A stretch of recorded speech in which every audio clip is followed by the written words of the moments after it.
Welcome to my channel Telugu funny old. శ్రీ వక్రతుండ మహాకాయ సూర్యకోటి సమప్రభ నిర్విఘ్నం కురు మే దేవా సర్వకార్యేషు సర్వదా. వినాయక చవితిని ఈ సమయంలో చేసుకుంటే అదృష్టం కలిసి వస్తుంది.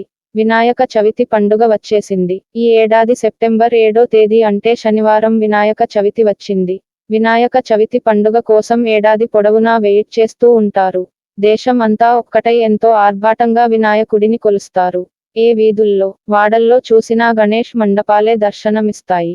చిన్న పెద్ద అనే తేడా లేకుండా అందరూ ఎంతో భక్తి శ్రద్ధలతో గణపయ్యను కొలుస్తారు. అంగరంగ వైభవంగా జరిగే వినాయకుడి ఉత్సవాలను జరిపిస్తారు. అయితే వినాయక వ్రతము ఎప్పుడు పడితే అప్పుడు చేయడానికి లేదు. మంచి శుభ ముహూర్తంలోనే చేస్తే ఆ గణనాథుని ఆశీస్సులు మనకు లభిస్తాయి. దృక్ పంచాంగం ప్రకారం వినాయక వ్రతము చేసుకోవడానికి మంచి శుభ ముహూర్తాలే ఉన్నాయి.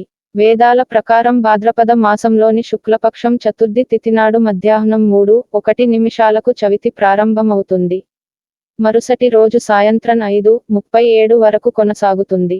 కాబట్టి ఉదయం పూట ఈ తిథి సెప్టెంబర్ 7న వస్తుంది. కాబట్టి ఆ రోజే వినాయక చవితిని నిర్వహించుకోవాలి. శనివారం ఉదయం 11:03 నుంచి మధ్యాహ్నం 1 గంట సమయం వరకు వినాయక చవితి పూజ చేసుకోవచ్చు. సాయంత్రం 6:22 నుంచి రాత్రి 7 గంటల మధ్యలో పూజ చేసుకుంటే అద్భుత ఫలితాలు ఉంటాయి.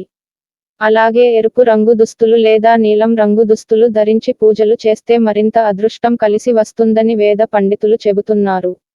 అలాగే వినాయక చవితి రోజు కొబ్బరి నూనె వేసి జిల్లేడు వత్తులతో దీపం పెట్టడం వల్ల మరింత విశేషంగా కలిసి వస్తుందట. వినాయకుడికి ఇదే రోజు గరికతో తయారు చేసిన మాల వేస్తే చాలా మంచిదని, ఆర్థిక కష్టాలు తొలగుతాయని జ్యోతిష్యులు చెబుతున్నారు. వినాయక చవితి పూజ కోసం ఇవి రెడీగా ఉంచుకోండి.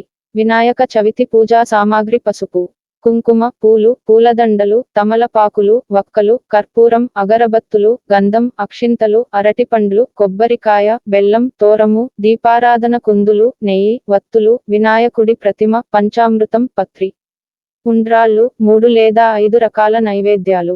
వినాయక చవితి అనేక రకాల ప్రసాదాలు చేసి నివేదించాలని ఎంతో మందికి ఉంటుంది.